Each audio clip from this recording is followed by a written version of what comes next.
This is Dr. Yogesh Chaturvedi, and you are watching your channel Perspectives in English Grammar.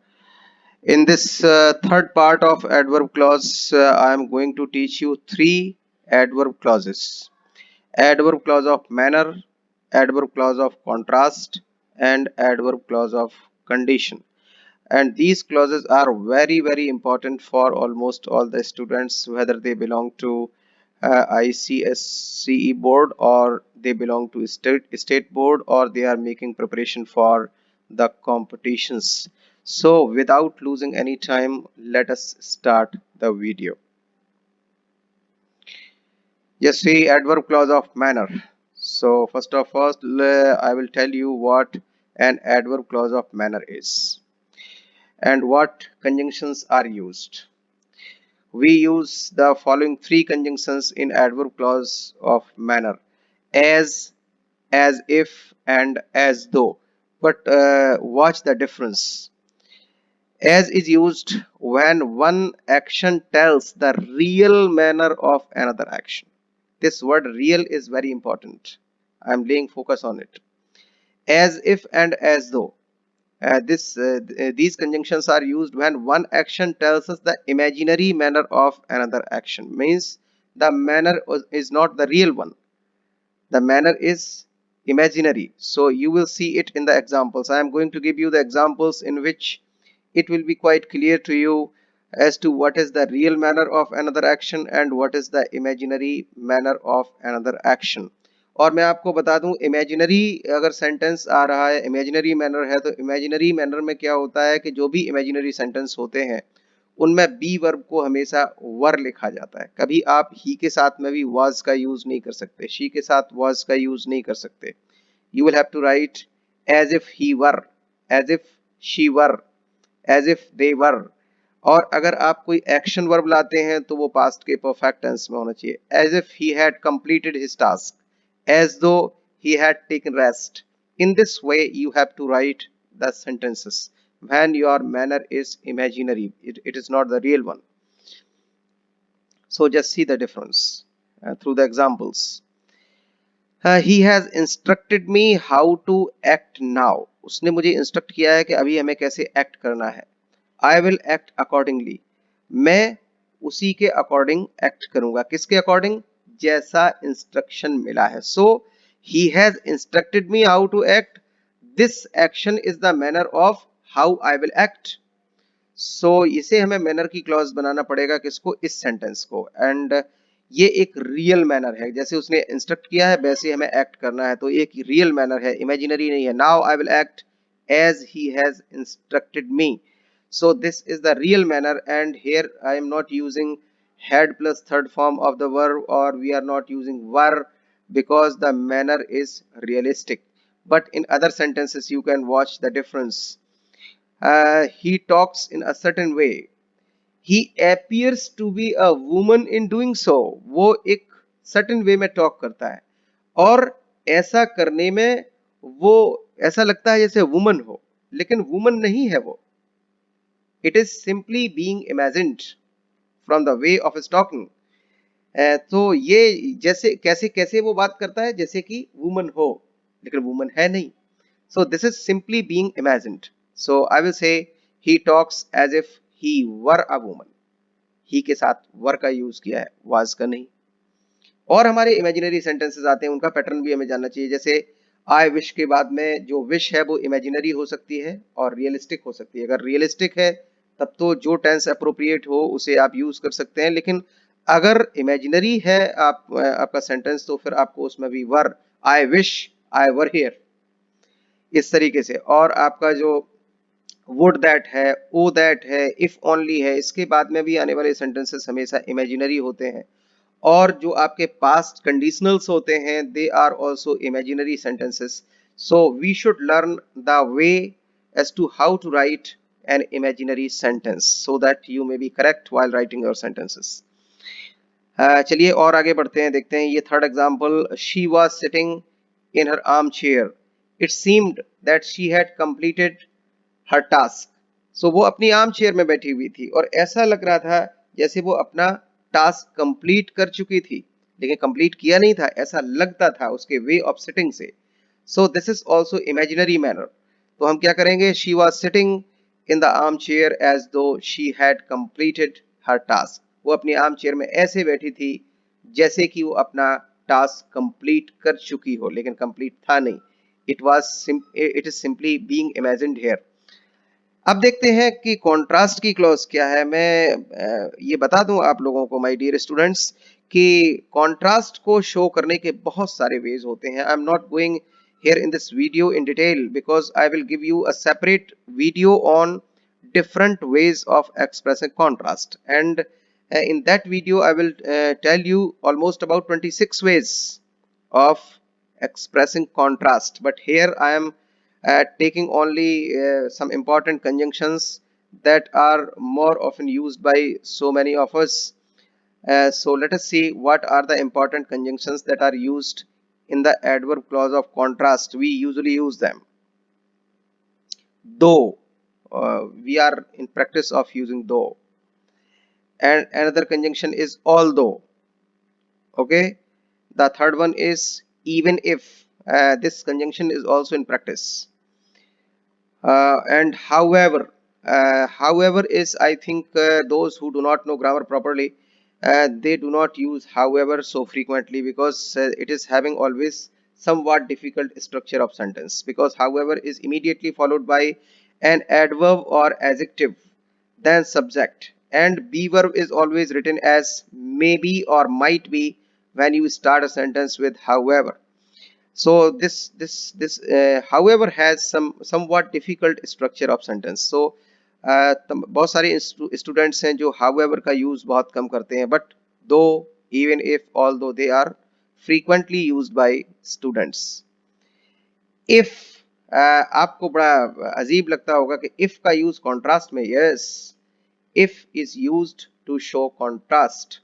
देखिए if conditional भी होता है, मैं आपको बताता हूँ। if he is intelligent, his brother is dull. अगर वो इंटेलिजेंट है तो उसका ब्रदर डल है। This is contrast, this is not condition. So इसको हम कहते हैं अनरियल कॉन्ट्रास्ट। एक होता है रियल कॉन्ट्रास्ट, एक होता है अनरियल कॉन्ट्रास्ट। अनरियल कॉन्ट्रास्ट का मतलब है कि when contrasting ideas are not crossing each other. He is intelligent, his brother is dull, so his brother's dullness is not affecting the intelligence of him, and his intelligence is not improving the dullness of his brother. So they are not crossing each other. The ideas are opposite, but they are not crossing each other. So this is unreal contrast. And to show unreal contrast in complex structure, you use if. And if you want to express the same contrast in compound sentence, you will use while और whereas. So आपको चौंकने की जरूरत नहीं है कि हमने क्या किया कि it is used when to contrasting sentences have same subjects. देखिए सेम सब्जेक्ट होते हैं तो रियल कॉन्ट्रास्ट होता है, क्योंकि एक सिंगल पर्सन या सिंगल एनिमल या सिंगल थिंग के अंदर अपोजिट आइडियाज होते हैं।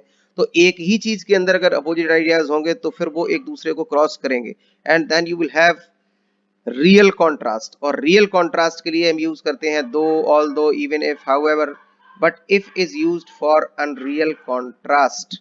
We must remember this thing. चलिए आगे बढ़ते हैं। आगे क्या है हमारे पास, इसके एग्जाम्पल्स हैं। he is very rich, he does not spend any money on luxuries. तो ये देखिए ये रियल कॉन्ट्रास्ट है। सेम पर्सन है, वो रिच भी है और वही माइजरली भी है। so his miserliness does not allow him to spend money, and his richness inspires him to spend more and more money on luxuries. So this is the contrast. Okay, so इसलिए हमने दो या although का use किया। दो although में एक फर्क है कि दो can be followed by yet but never but. After though you should never use but. You can use simply comma. If you do not use yet, it does not make any difference. तब भी sentence हमारा correct होगा अगर आप yet को use नहीं भी करते हैं, लेकिन दो के बाद yet आप यूज कर सकते हैं, but yet should be preceded by a comma. Comma होना चाहिए। अगर कॉमा नहीं होगा तो yet और दो दोनों कनेक्टिव का काम करेंगे, और दोनों कनेक्टिव यूज नहीं हो सकते। टू सेंटेंसेस को ज्वाइन करने के लिए वन कनेक्टिव नीडेड होता है, तो फिर हमें वही यूज करना चाहिए। ऑल्दो में हमें कोई yet की जरूरत नहीं होती। Although he is very rich, he does not spend any money on luxuries. Okay लेकिन हाउएवर देखिए, हाउएवर का यूज जैसे ही करेंगे आप, तो आपको हाउएवर के बाद में एडजेक्टिव या एडवर्ब लाना पड़ेगा। एडजेक्टिव लाए रिच, वेरी क्यों हट गया, क्योंकि ये हाउएवर क्वांटिटी ही तो बताता है और ये वेरी भी क्वांटिटी बता रहा था, तो क्वांटिटी टेलिंग वर्ड एक ही रहेगा और इसको मैंने हटा दिया। तो हाउएवर रिच, इसके बाद subject, and is are am are written as may be and was were are written as might be after however. So however rich he may be, he does not spend any money on luxuries. He is intelligent, his brother is dull. So this is unreal contrast. If he is intelligent, his brother is dull. Okay. The boys played volleyball. The girls did not play. This is also unreal contrast. You can say the boys played volleyball whereas or while the girls did not play. If the boys played volleyball, the girls did not play. So we can express unreal contrast in this way. Just see another clause. This is the final clause of this video, and you are not having any further adverb clauses at all. In the next video I will give you the practice of sentences. I will bring some sentences before you, and then you will have to check as to how you can identify as to which pair of sentences will be joined by which particular adverb clause. वहां आपको practice से हम सिखाएंगे कि किस तरीके से ये हमें सेंटेंसेस में पता करना है कि कौन सा पेयर किस एडवर्ब क्लॉज से ज्वाइन होगा। यहां देखिए लास्ट क्लॉज क्या है, एडवर्ब क्लॉज ऑफ कंडीशन। सो जैसे कॉन्ट्रास्ट के बहुत सारे वेज होते हैं, ऐसे ही कंडीशन के भी ऑलमोस्ट अबाउट 13 to 16 वेज होते हैं। बहुत सारे तरीके हैं कंडीशन को एक्सप्रेस करने के, but I am not going in detail of all those ways, because here I am going to talk about only certain conjunctions which are frequently used by most of the students and teachers. You see three conjunctions here, if, in case and unless. So if and in case are having the same meaning and they are having the same use. Both of them are positive in sense. Unless is negative in sense. Okay, so after unless we should never use not or no, because unless itself is a negative term. So it is used when the condition is positive, it is used when the condition is positive, it is used when condition is negative. Just see the examples. I am having 6 examples for you. First example, you will become rich. The only condition is to be honest in your dealings. देखिए ये sentence condition की clause बनेगा. The only condition is to be honest in your dealings. How will I join this pair of sentences? If you are honest in your dealings, you will become rich. अब देखिए हमने क्या आपको दिया है, यहां हमने इस तरीके का सेंटेंस दिया जिसमें यूज किया the only condition is to be. ऐसे करके हमने वो सेंटेंस दिया जिसमें कंडीशन की क्लॉज बननी है। अब हम आपको एक दे रहे हैं इंपरेटिव सेंटेंस जो कंडीशनल क्लॉज बनेगा, work hard, all will appreciate you. तो अब ये देखो कंडीशन की क्लॉज बनेगा, in case you work hard all will appreciate you. अगर आप वर्क हार्ड करेंगे तो सभी आपको अप्रिशिएट करेंगे। It may rain now all the crops will dry up otherwise. अभी बारिश हो सकती है, ऐसी पॉसिबिलिटी है, सारी क्रॉप्स ड्राई अप हो जाएंगी अदरवाइज, नहीं तो सारी क्रॉप्स। तो ये रिजल्ट कैसा है, ये नेगेटिव रिजल्ट है, ये अनएक्सेप्टेबल रिजल्ट है, यानी हमारी कंडीशन कैसी बननी है, नेगेटिव। सो अब की बार का जो सेंटेंस है जिसको कंडीशनल क्लॉज बनना है वो पॉसिबिलिटी वाला सेंटेंस है, यानी हम आपको कभी ऐसा सेंटेंस दे सकते हैं जिसमें एक इंपरेटिव सेंटेंस कंडीशन की क्लॉज बनेगा, कभी एक पॉसिबिलिटी बताने वाला सेंटेंस कंडीशनल क्लॉज बनेगा, कभी एक सेंटेंस ऐसा होगा जिसमें कंडीशन वर्ड आया होगा, the only condition is to be. So आपको जो पेयर्स मिलते हैं उनमें आपको ये देखना है कि किस किस तरीके से ऐसा सेंटेंस हमारे सामने आता है जिसको हमें कंडीशनल क्लॉज बनाना है। You have to be very expert in identifying the very sentence that has to become conditional clause. So unless it rains now में हट जाएगा, unless it rains now, अगर अभी बारिश नहीं होती तो all the crops will dry up, otherwise भी हट जाएगा, क्योंकि otherwise नेगेटिव सेंस ऐड कर रहा था, जो नेगेटिव सेंस हमने unless से एक्सप्रेस कर दिया है, नेगेटिव टर्म है ये। He seems to be tired now. He should take rest in this condition. वो अभी टायर्ड लगता है, उसको इस कंडीशन में रेस्ट लेना चाहिए। तो देखिए ये क्या है, if he is tired now he should take rest. अगर वो अभी टायर्ड है तो उसे, तो ये देखिए ये एक तरीके से ये एक सपोजिशन है, ये तो सपोज किया जा रहा है कि वो टायर्ड है अभी। लेकिन इसी सपोजिशन को हमें कंडीशनल क्लॉज बनाना है कि अगर वो है रियल में तो he should take rest. He did not ask for my help, उसने मेरी हेल्प नहीं मांगी। He would get out of his difficulty very soon, वो बड़ी जल्दी ही अपनी डिफिकल्टी से बाहर आ जाता। ऐसा हो जाता, हुआ तो नहीं ना, इमेजिन किया जा रहा है, यानी हमें इमेजिनरी कंडीशनल क्लॉज बनानी है। तो इमेजिनरी कंडीशनल क्लॉज कौन बनेगी, ये। और इसमें ये होता है कि अगर सेंटेंस नेगेटिव है तो इमेजिनरी कंडीशनल क्लॉज पॉजिटिव बनेगी, और अगर ये सेंटेंस पॉजिटिव है तो वो नेगेटिव बनेगी, तो नॉट हट जाएगा। और इसमें एक्शन है तो हेड के साथ थर्ड फॉर्म, और एक्शन नहीं होती तो वर।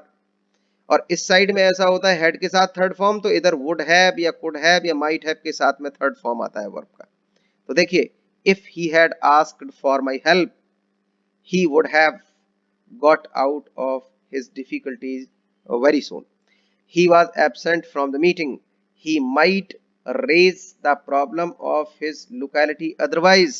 वो मीटिंग में एब्सेंट था, नहीं तो वो अपनी लोकेलिटी की जो प्रॉब्लम्स है उनको रेज कर सकता था, ऐसी पॉसिबिलिटी थी।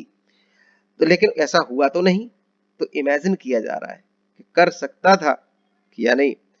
तो फिर यहाँ इमेजिनरी क्लॉज बनेगी, लेकिन यहाँ कोई एक्शन नहीं है, तो यहाँ हमें वर लिखना पड़ेगा, चाहे सिंगुलर सब्जेक्ट हो या plural. If he were not absent, देखो यहाँ नॉट नहीं था तो नॉट आ गया। If he were not absent from the meeting, अगर वो मीटिंग से एब्सेंट नहीं होता, he might raise the problems of his localities. Thank you friends, thank you for watching the video.